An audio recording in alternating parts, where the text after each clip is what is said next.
All right, y'all, welcome to the show. Today I got an awesome one for you. We have some bombshell news about Fox News and just how brazenly and wantonly dishonest they've been the entire time in regards to the election conspiracy theories. We have the big man himself, the Kingpin of Fox News, admits it all. He just comes out and admits it all in a deposition. Why? Probably because he wants to keep his ass out of jail. He's a billionaire. He is about 412 years old. So he's like, hey, whatever, I'll just tell the truth and let the chips fall where they may, and as long as I don't perjure myself, I should be fine. Really amazing stuff. So we'll talk about that. I also have, a little later, Michael Knowles comes out and just gives the game up when it comes to right-wing commentary on trans issues. It's not about protecting kids. It's not about being anti-groomer. They just don't want anybody to be trans. They want it to be gone. Get rid of it entirely. So I have quite a bit to say on that. And then later on in the show, we have the White House is really, really cracking down on TikTok. So I'll give you the specifics of their new policy. Is it merited? Does it make sense? We'll get into every single angle of it. All right, so without further ado, let's go ahead and jump into it. So you guys know, we covered the other week the internal Fox hosts texting each other and letting everybody know what they really think. And suffice to say, what they say behind the scenes is the polar opposite of what they say on the air. Behind the scenes, Tucker Carlson was saying Donald Trump is a demonic force. Behind the scenes, they all said Sidney Powell is a nut. Behind the scenes, they all said Rudy Giuliani is a colossal idiot. They knew the election lies were just that. They knew it was untrue. They knew it was goofy. They knew it was going nowhere. But in public, many of the hosts either pushed the lies or, at the very least, played footsie with the lies and, tried to take a somewhat agnostic stance. So we learned that. Now, that story alone, your conclusion should be, oh, these guys are liars. Here's what they're doing. Finger in the wind. What does the fringe far-right base think? Let me feed them whatever they want to hear. So it's not about, let me put facts and information and data first and then give my take. No. We're just going to ignore the facts and the information and the data and just tell people what they want to hear. Ultimate cuckdom. Ultimate audience capture. It's really pathetic. Surfing the whims of a far-right base, which is, just riled up over endless lies from outlets like the Gateway Pundit, like notorious liars. Well, now we learn that the big guy at Fox himself, Rupert Murdoch, in this deposition, comes out and basically says, yeah, I admit it. All of it's true. Wow, what admission. So, Dominion has already gone after Newsmax and One American News, I believe, because they were even worse offenders, honestly, than Fox. And they've had some success to this point. And I don't know, man. It's very, very difficult to prove defamation because you have to reach a standard called actual malice. So not only did they lie, they lied with malicious intent to hurt Dominion, but they might actually reach that standard. So here's what they say in NPR. Speaking under oath, Murdoch confirmed the suggestion by a Dominion lawyer that Fox was, quote, trying to straddle the line between spewing conspiracy theories on one hand, yet calling out the fact that they are actually false on the other. All right, we're going to get back to this in a segment that I'm going to do in a second, because the hosts that were honest got punished as a result of it. Again, more on that in a separate segment.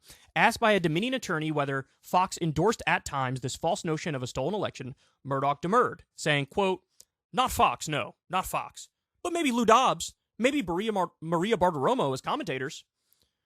Okay, dude, they were at Fox at the time. They represent Fox News. They are Fox, and you are them. So you can't say, no, we didn't endorse it, except our host did endorse it. That means you guys endorsed it. That means you endorsed it.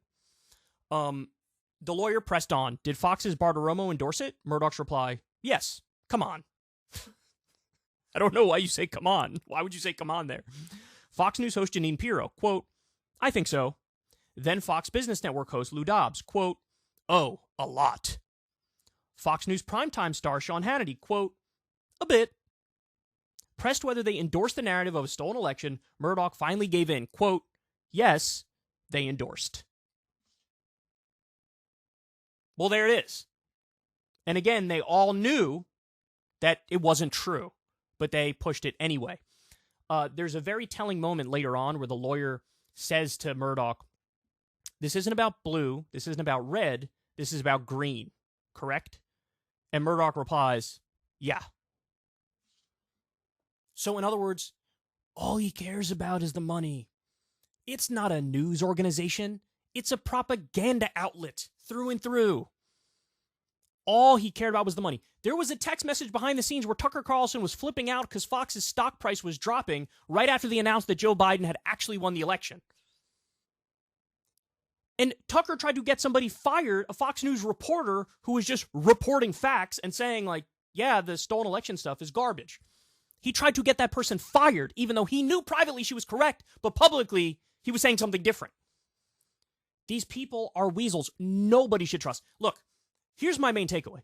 Even if you are a dyed-in-the-wool, far-right conservative, even if you are that, you still shouldn't trust Fox News. Because again, any good outlet is going to put the facts and the information first and then give their take. They're not even putting the facts and the information first. They're just flat out lying. They're lying. But this gets even more interesting. Do you guys remember back in 2016, there was a big scandal when we learned from WikiLeaks that CNN, Donna Brazile in particular, were helping Hillary Clinton and cheating for Hillary Clinton when it came to the debates. They were feeding Hillary Clinton questions that they would ask way before the debate so she had time to come up with what she viewed as like a solid answer. This was one of the many ways that they put their thumb on the scale, trying to get Hillary across the finish line over Bernie Sanders. And even given all that, Bernie got like 47% of the vote. Honestly, astonishing. The guy started with zero support and she had massive name recognition. Then he eventually almost beat her. Many say probably did if it wasn't for the buggery of the DNC. Well, guess what? Now we have the exact same kind of scandal on the right.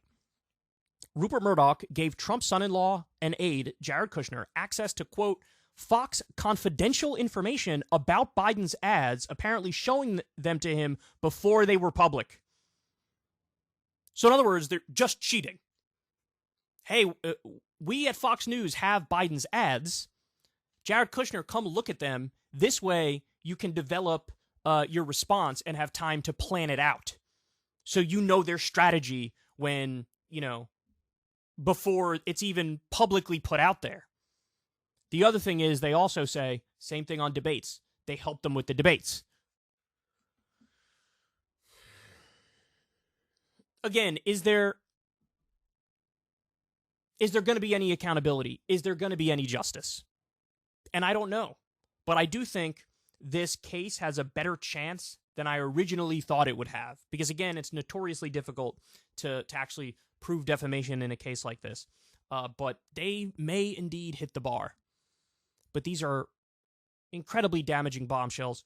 Nobody should take this network seriously. Again, the thing that's so surprising to me is it would be one thing if you're conservative and you have your ideology and like that guides you.